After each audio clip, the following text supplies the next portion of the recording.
Yo, I just got FabFilter Volcano 3 and I must say, I think it's pretty fun to use.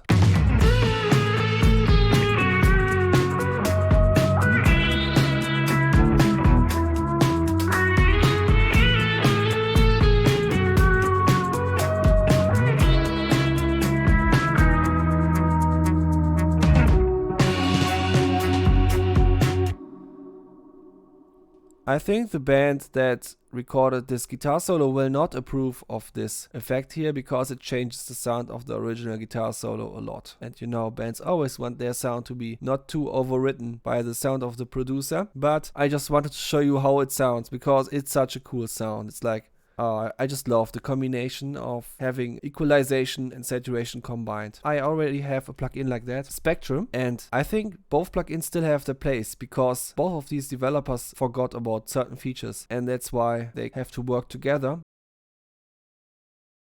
To give you some examples of the difference between the two plugins and the similarities, both plugins have a wide range of saturation types on each filter. Actually a very similar amount of saturation types, maybe even the same. This plugin has up to 4 filters and Spectre, as you can see, has 5 filters. In Spectre, the filters on the side are shelves and everything else is a bell. In FabFilter you can decide what each of the filter is and there are even all-pass filters. In Spectre, every filter can have a very narrow queue but also a very wide queue. In FabFilter there are very narrow queues and there are 3 different ones of narrow queues, but there is also a queue that is a bit less narrow but definitely also not wide. FabFilter has the typical FabFilter workflow where you can just hold shift while dragging a knot, which can be very nice for sensitive drag, as you can see, and you can mouse wheel on things to change them. However, there is a little bit of a bug at the moment where you cannot put the slope to the highest value, as you can see on this parameter down here with the mouse wheel. You have to hover the actual slope parameter to get there or actually drag the slope parameter down here for some reason. Now, Waves Factory Spectre, you can also use mouse wheel to mouse wheel through different Q values or slopes, whatever, but it's not very sensitive and you cannot hold shift to do that more sensitively, also not for the moving of the parameter itself, but you can hold shift on the control down here. It's just not an optimal workflow, but it's there. Now, one of the differences in Volcano 3 and Spectre is also the way it enables you to gain stage. In Volcano 3, the output gain is actually the wet output gain, so that when you are adjusting the output gain to match the dry signal, you can nicely use the mix parameter to mix between the actual dry signal and the wet signal, so that 50% can be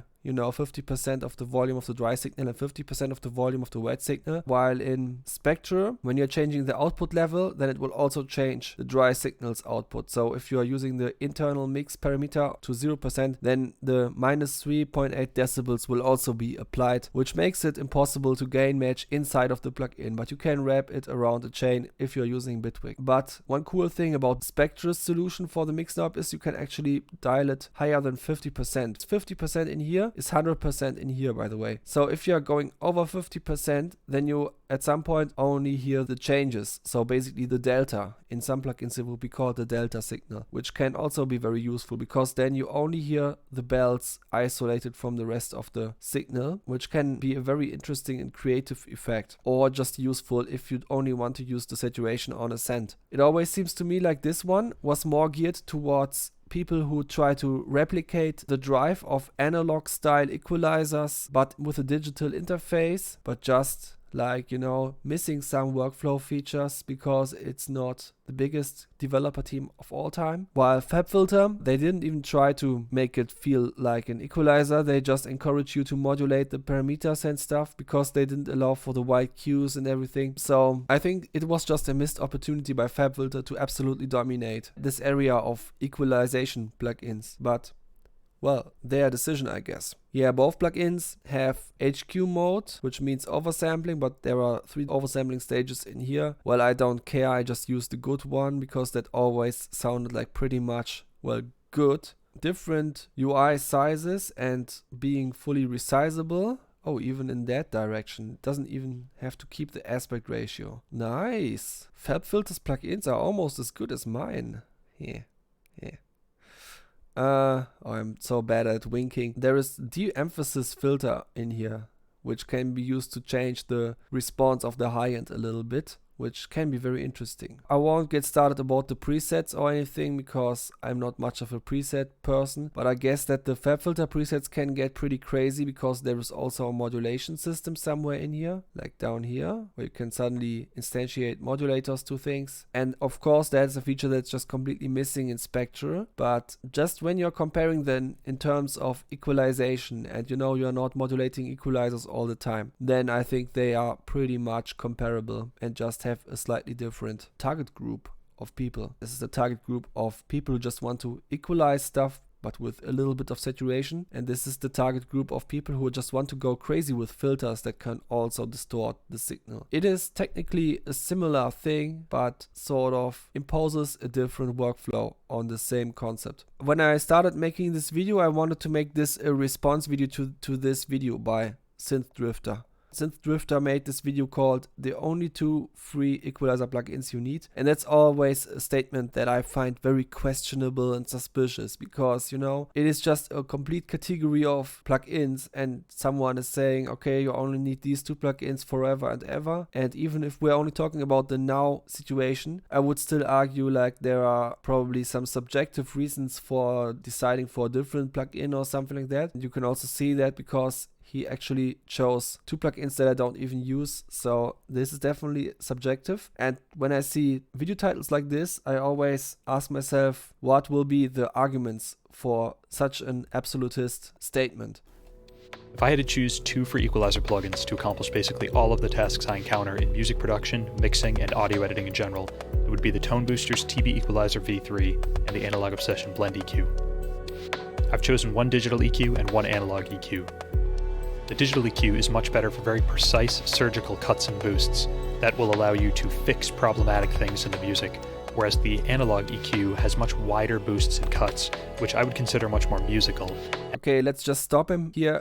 Now, you can already see in regard to the things that I showed you about the equalizers that can saturate before, that there is some confusion now, or at least I hope that you are also confused now, because you can see there are dips on the digital looking interface that tries to be an equalizer with more or less a traditional use case, like no crazy modulation and stuff like that. But the plugin where you can actually make the dips here is Volcano and not Spectre, and it's also mostly about surgical dips. Then the other plugin that he compares with, Blend EQ by Analog Obsession, is actually a plugin that encourages very wide curves, and that's more something that it goes on the Waves Factory Spectre side, but Waves Factory Spectre does not have dips, and this one has. So in some way, this plugin that he shows here combines the 2 worlds of Volcano and Spectre, but without providing a modern looking interface. And that's kind of weird, because now we have 3 plugins that kind of don't maximize the potential of equalization with saturation. We just have 3 plugins that each try to have their own position in this field, but none of them just does everything that can be done for some reason. Anyway, let's check out what Synth Drifter says about this frequency response that he measured from this equalizer. This is an EQ curve that, to be honest, I probably would not make on a digital EQ plugin. I would look at this and go, there's no way that's right.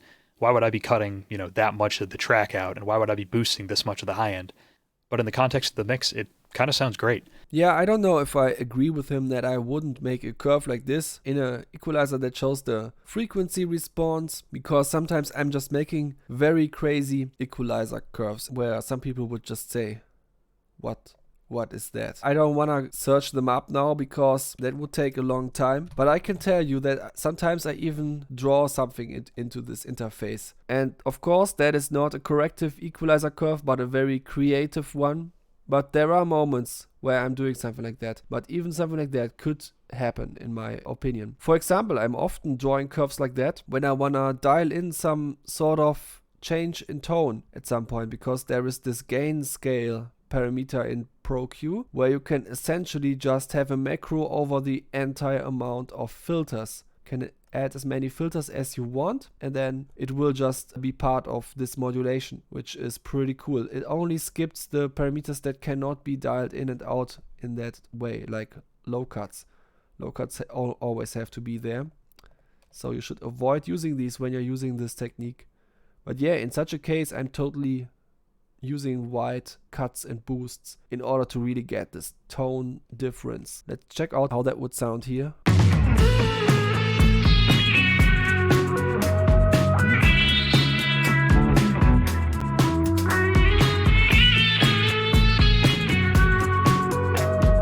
Ah, nice.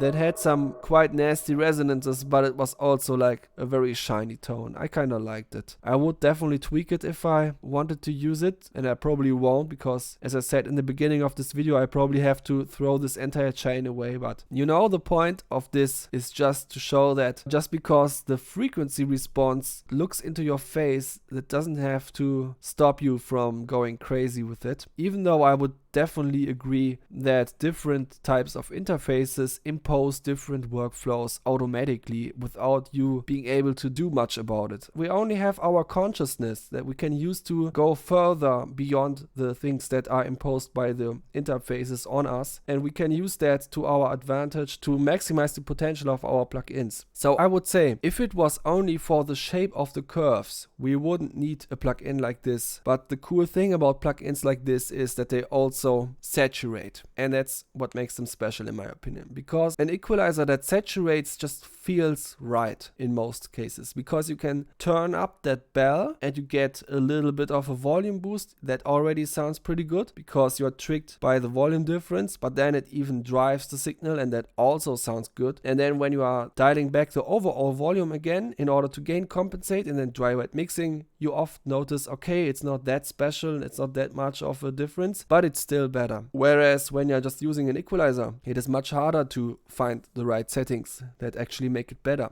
because you only have the volume differences on the filters. And sometimes it is important that we are open for taking the hard way to accomplish a goal. Of course, it cannot always be easy, but I think it's just a really great feeling to use a plugin that just makes you feel really good sometimes. And sometimes you just need this little psychological push. In such a case, it is good to use an equalizer that has a saturator directly on it.